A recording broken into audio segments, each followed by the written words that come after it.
প্রবাসী ভাই বোনদের কাছে বিনয়ের সাথে আবারও করজোড়ে অনুরোধ করতে চাই, মাঙ্গের নাতি জুনায়েদ আহমেদ ফলকা রেমিটেন্স পাঠানোর জন্য অনুরোধ করতেছ। তুই যদি আমার মাঝখানে ব্রুজ খলিফার উপরে উঠি নাচস না, আমি রেমিটেন্স পাঠাচ্ছি না, কারণ দেশে হুন মারামারি করারই তোরা কিন্তু নেট বন্ধ করে কষ্ট দিছে সামগো। যে নীতির মুখিলাম নিজে চ্যানেল দেওয়ার ওয়াদা করলাম, আর কোনোদিন বাংলাদেশের ব্যাংকের মাধ্যমে টাকা পাঠাবো না। 6টা মাস যদি রেমিটেন্স বন্ধ হয়, শ্রীলঙ্কার চেয়েও খারাপ অবস্থায় বাংলাদেশে চলে যাবে। আমরা একটা টাকা ব্যাংকে ছাড়বো না। আমরা ওপেনে রেমিটেন্স, আস্তে আস্তে ওপেনে আমাদের যত রেমিটেন্স আছে সব আমরা হুন্ডিতে ছাড়বো। ইনশাআল্লাহ ব্যাংকে ছাড়বো না। আমাদের বাড়িতে একজন গুলি করে মারছে পুলিশ। আসসালামু আলাইকুম। দর্শক, আপনারা ইতিমধ্যে দেখতে পেয়েছেন বাংলাদেশের জাতীয় গণমাধ্যমগুলোতে নিউজ হচ্ছে রেমিটেন্সের সংখ্যা এতটা কমেছে, অকল্পনীয়। যেখানে এই মাসের শেষ 18 তারিখ পর্যন্ত প্রতিদিন যে রেমিটেন্স এসেছে, আর এখন 6 দিনে সেই রেমিটেন্সও আসছে না। দর্শক, কতটা কমেছে একটা দেশের বা বিশেষ করে বাংলাদেশের রেমিটেন্সের পরে বাংলাদেশ অনেকটা নির্ভরশীল। এভাবে চলতে থাকলে বাংলাদেশের অবস্থা খুব খারাপ হবে। যদি প্রবাসীরা রেমিটেন্স পাঠানো বন্ধ করে দেয়, বাংলাদেশ অক্ষম হয়ে যাবে। দর্শক, প্রবাসীরা বলছে আমাদের ছাত্র ভাইদের হত্যা করা হচ্ছে এবং বাংলাদেশে যে গণহত্যা চালানো হচ্ছে তারই প্রতিবাদে সরকারকে রেমিটেন্স দেওয়া বন্ধ করে দিয়েছে। সরকার গণহত্যা বন্ধ না করলে, মানুষের উপরে জুলুম নির্যাতন বন্ধ না করলে তারা রেমিটেন্স পাঠাবে না। দর্শক, এমনটাই তারা দাবি করছেন এবং আনন্দ উল্লাস করছেন রেমিটেন্স বন্ধ করে দিয়ে। চলুন আমরা দেখে আসি সেই দৃশ্যগুলো। আমরা একটা টাকা ব্যাংকে ছাড়বো না। আমরা ওপেনে রেমিটেন্স, আস্তে আস্তে ওপেনে আমাদের যত রেমিটেন্স আছে সব আমরা হুন্ডিতে ছাড়বো। ইনশাআল্লাহ ব্যাংকে ছাড়বো না। আমাদের বাড়িতে একজন গুলি করে মারছে পুলিশ। কিসের জন্য? ইনশাআল্লাহ কি অপরাধ ছিল তাদের? তারা তো আমাদের বাংলাদেশের জন্য বলছে।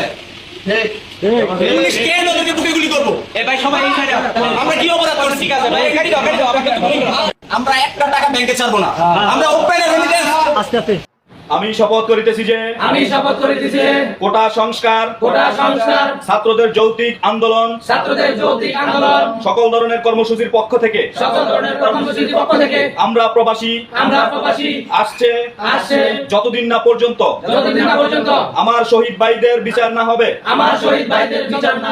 ততদিন পর্যন্ত আমরা প্রবাসীরা কোন ধরনে কোন রকমে কোনোভাবেই রেমিটেন্স বাংলাদেশে পাঠাবো না।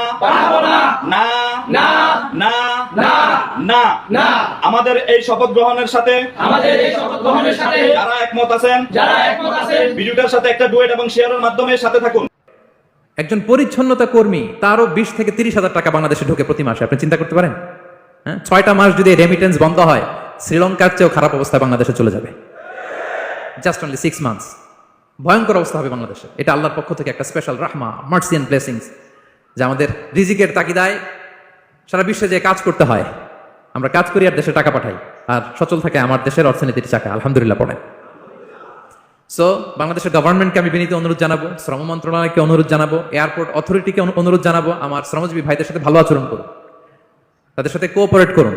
বিশেষ করে যতগুলো দূতাবাস আছে সারা বিশ্বে, বাংলাদেশের যে মিশনগুলো, দূতাবাসগুলো, আমার শ্রমজীবী ভাইদের যে কোনো কাজকে অগ্রাধিকার ভিত্তিতে আপনারা সার্ভিস দিন। এটা দিতেই হবে, ঠিক কিনা বলেন? তারা ভালো থাকলে ভালো থাকবে বাংলাদেশ। দর্শক, বিষয়টি আপনারা কীভাবে দেখছেন অবশ্যই আপনাদের মূল্যবান মন্তব্য করেন। সবসময় সত্য নির্ভর তথ্য পেতে স্বাধীন বাংলা ইউটিউব চ্যানেল সাবস্ক্রাইব করে আমাদের সাথে থাকুন। আসসালামু আলাইকুম রহমতুল্লাহি ওয়া বারাকাতুহু।